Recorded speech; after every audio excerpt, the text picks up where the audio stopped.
ചർക്കയിൽ നിൽക്കുന്ന ഓരോ നൂലിലും ഞാൻ ദൈവത്തെ കാണുന്നു.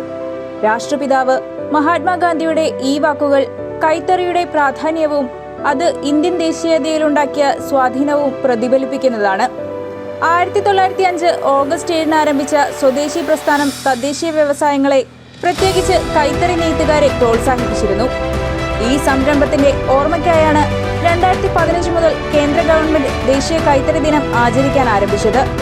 ദേശീയ കൈത്തറി ദിനത്തിൽ ആശംസകൾ നേർന്ന പ്രധാനമന്ത്രി ശ്രീ നരേന്ദ്രമോദി വോക്കൽ ഫോർ ലോക്കലിനായി കേന്ദ്ര ഗവൺമെന്റ് പ്രതിജ്ഞാബദ്ധമാണെന്നും എക്സിൽ കുറിച്ചു. ഈ ദിനാചരണത്തിലൂടെ കൈത്തറി നെയ്ത്ത് സമൂഹത്തെ ആദരിക്കുകയും രാജ്യത്തിന്റെ സാമൂഹിക സാമ്പത്തിക വികസനത്തിൽ ഈ മേഖലയുടെ സംഭാവനകൾ എടുത്തു പറയുകയും ചെയ്യുന്നു. കൈത്തറി പൈതൃകം സംരക്ഷിക്കാനും കൈത്തറി നെയ്ത്തുകാരെയും തൊഴിലാളികളെയും കൂടുതൽ അവസരങ്ങളോടെ ശാക്തീകരിക്കാനുമുള്ള കേന്ദ്ര ഗവൺമെന്റിന്റെ ദൃഢനിശ്ചയം ഊട്ടിയുറപ്പിക്കുന്നതാണ് ദിനാഘോഷം. രാജ്യത്തിന്റെ സമ്പന്നവും വൈവിധ്യപൂർണവുമായ സാംസ്കാരിക പൈതൃകത്തിന്റെ പ്രതീകമാണ് കൈത്തറി മേഖല.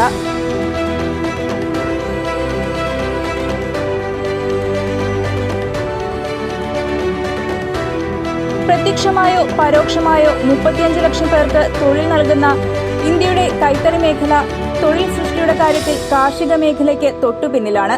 കൈത്തറി നെയ്ത്തുകലയ്ക്ക് പരമ്പരാഗത മൂല്യങ്ങളുണ്ട്.